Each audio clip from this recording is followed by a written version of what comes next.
Shalom, bien-aimés. Je vous salue dans le beau et précieux nom de notre Seigneur Jésus. Nous sommes là pour nos instants de méditation. Prions le Seigneur. Père, nous venons à toi tel que nous sommes, car nous savons que toi, tu ne rejettes pas celui qui vient à toi. Ton Fils Jésus a dit, venez à moi, vous qui êtes chargés et fatigués, et je vous donnerai du repos.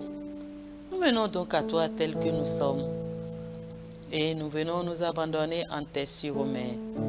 Nous venons te dire merci pour ton amour, merci pour ta grâce, merci pour tous tes bienfaits dans nos vies.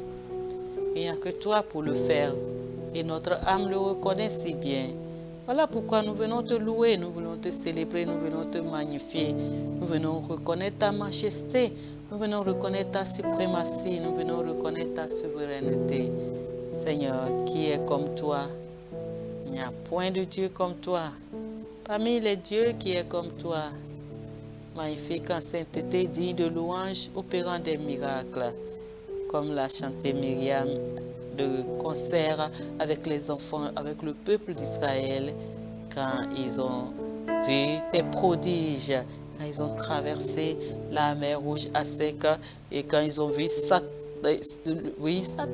à travers, qui se déployait à travers Pharaon et son armée noyés dans la mer Rouge. Nous voulons te dire merci pour toutes les délivrances que tu nous accordes aussi. Nous voulons te dire merci pour toutes les grâces dont nous sommes l'objet. Papa, en ces moments, nous voulons t'entendre. Voilà pourquoi nous avons besoin de l'assistance de ton Saint-Esprit. Saint-Esprit, viens et parle. Parle à travers cette parole, que nous nous effacions, mais aiguise nos oreilles et imprime la parole de Dieu dans nos cœurs. Pendant que nous t'écoutons, Papa, que même les malades soient guéris. Pendant que nous t'écoutons, Père, que les captifs soient libérés, que les vies soient refaites, réécrites. Et tout cela pour ta gloire. Merci, Papa. Au nom de Jésus, nous avons prié. Amen.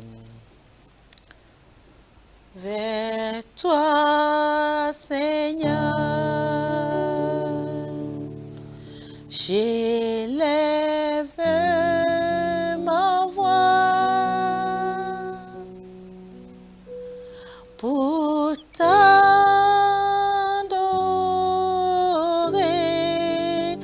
oh mon Dieu, mon roi.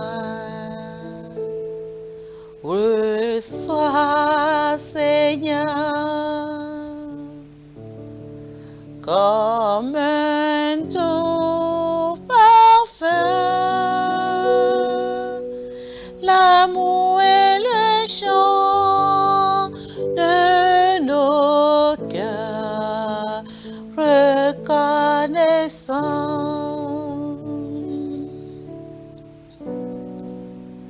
L'amour et le chant de nos cœurs reconnaissants.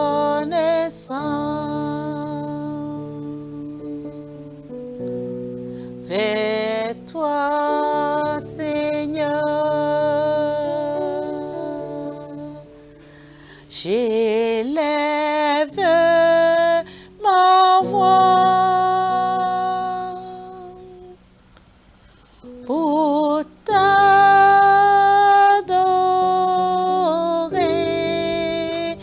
oh mon Dieu, mon roi.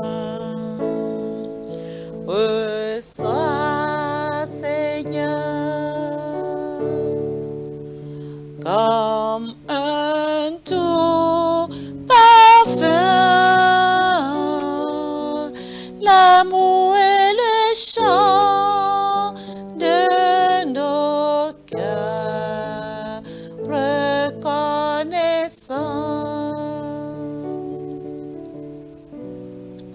Oui, l'amour et le chant de nos cœurs reconnaissants.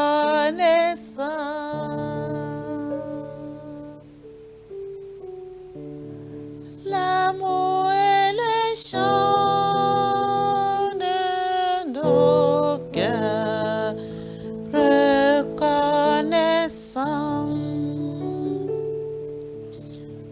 Oui, Seigneur, reçois l'amour et le chant de nos cœurs reconnaissants. Cela au nom de Jésus. Amen. Bien-aimés, le thème que je viens vous proposer aujourd'hui se trouve dans le Rhéma pour la vie, écrit par l'évangéliste Ayodele Matthew Olatunde.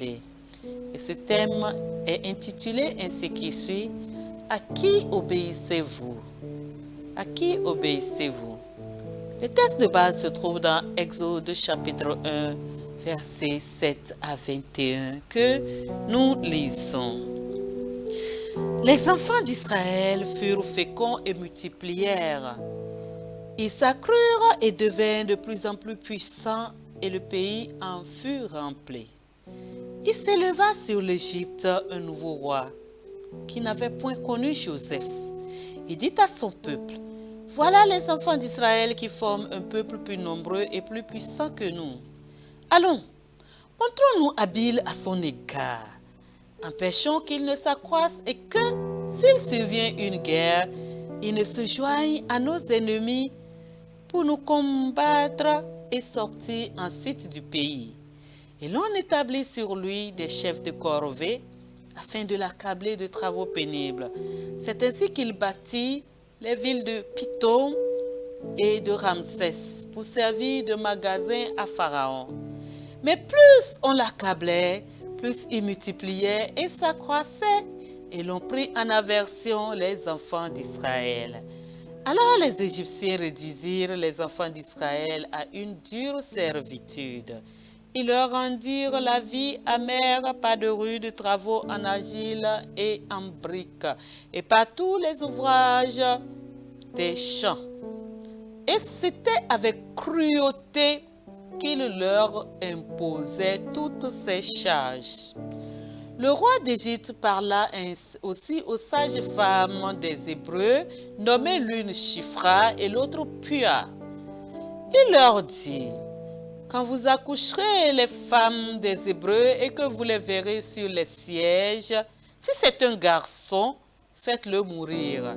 Si c'est une femme, laissez-la vivre. Mais les sages-femmes craignirent Dieu et ne firent point ce que leur avait dit le roi d'Égypte. Elles laissèrent vivre les enfants. Le roi d'Égypte appela les sages-femmes et leur dit: pourquoi avez-vous agi ainsi et avez-vous laissé vivre les enfants? Les sages-femmes répondirent à Pharaon: c'est que les femmes des Hébreux ne sont pas comme les Égyptiennes. Elles sont vigoureuses et elles accouchent avant l'arrivée de la sage-femme. Dieu fit du bien aux sages-femmes et le peuple multiplia et devint très nombreux parce que les sages-femmes avaient eu la crainte de Dieu. Dieu fit prospérer leur maison. Amen. Nous passons aux commentaires. Actes chapitre 5, versets 28 à 29. Ne vous avons-nous pas défendu expressément d'enseigner en ce nom-là? Et voici, vous avez rempli Jérusalem de votre enseignement. Et vous voulez faire retomber sur nous le sang de cet homme. Pierre et les apôtres répondirent: il faut obéir à Dieu plutôt qu'aux hommes. Lorsqu'il y a un conflit de choix à faire entre l'homme et Dieu, à qui obéissez-vous? Lorsqu'il s'agit de faire un choix entre satisfaire vos désirs charnels et humains et vos désirs divins, à qui obéissez-vous? Dans le passage biblique du jour, Shifra et Pua, deux sages-femmes hébreux, ont mis leur vie en jeu lorsqu'elles ont choisi d'obéir à Dieu en défiant l'ordre du roi. Le nouveau pharaon les a engagés à tuer les enfants mâles hébreux à la naissance, tout en laissant les enfants femelles en vie. Mais elles se sont soumises au roi des rois. Les sages-femmes ont reçu une récompense de Dieu pour leur bravoure, leur loyauté et leur décision de le suivre plutôt que la dure volonté de Pharaon. Amis, arrêtez de mener une double vie en dehors de l'Église. Arrêtez de faire semblant et montrer au monde entier que vous êtes un véritable chrétien. Faites les choix qui rendent Dieu heureux avec vous tout le temps. Est-ce que tu as entendu? Bien-aimé, tu as toujours intérêt à aller à balancer du côté de Dieu. Satan n'a rien à t'offrir. Quand il y a un choix à opérer, bien-aimé, je t'exhorte à baser ton choix sur l'obéissance à Dieu. Est-ce que tu as suivi ce que Pierre et les apôtres ont eu à dire? Il vaut mieux obéir à Dieu plutôt qu'aux hommes. C'est mieux. Et quand nous voyons l'exemple de ces deux sages femmes, Shiphrah et Puah, qui devant Pharaon devraient se dire, si nous désobéissons à Pharaon, qu'adviendra-t-il de nous? Nous allons obéir à Pharaon. Si c'est d'autres personnes, elles vont dire, ah, Dieu même sait, nous n'avons pas le choix. Je n'ai pas le choix. Je ne peux pas désobéir. Mais Dieu sait, Dieu me comprend. Non, ce n'est point cela, bien-aimé. Si Dieu te permet d'être devant une situation, c'est qu'il compte sur toi. C'est qu'il sait que tu as la possibilité de dire non. Une situation qui t'embarrasse, mais dis non. En cas de doute, il est dit, il vaut mieux s'abstenir. Quand tu doutes de ce que cela peut donner, abstiens-toi et cherche à obéir à Dieu. Cela vaudra mieux pour toi. N'oublie jamais, jamais qu'il vaut mieux obéir à Dieu plutôt qu'aux hommes. Et nous voyons que Dieu a fait du bien à ces sages femmes, à Shiphrah et à Puah, pour nous montrer que quand nous choisissons de lui obéir, nous avons tout à gagner. Dans toute la Bible, cela était ainsi. Celui qui choisit d'obéir à Dieu en sort gagnant. Même si au début cela est difficile, tu en sors gagnant. Même si tu dois affronter tout le monde entier devant toi, même si tu dois affronter toutes les moqueries, tu as intérêt à obéir à Dieu plutôt qu'aux hommes. Bien-aimé, veux-tu obéir à Dieu plutôt qu'aux hommes? Alors dis après moi cette prière. Dis, mon Seigneur, mon Dieu, aide-moi à ne défendre rien que la vérité partout où tu m'as mise, où tu m'as mis pour te représenter au nom de Jésus. Mon Père, mon Dieu, mon Seigneur, viens à mon aide. Aide-moi à ne défendre rien que la vérité partout où tu me mets, partout où tu m'as positionné, partout où tu m'as mis, partout où tu m'as mise pour te représenter au nom de Jésus. J'ai besoin de ton aide pour ne défendre rien que la vérité, pour ne t'obéir, pour n'obéir à toi, qu'à toi seul. Merci Seigneur, au nom de Jésus. Crois en Jésus et il te sauvera. D'accord? Et obéis-lui à 100%. Tu es béni au nom de Jésus. Amen.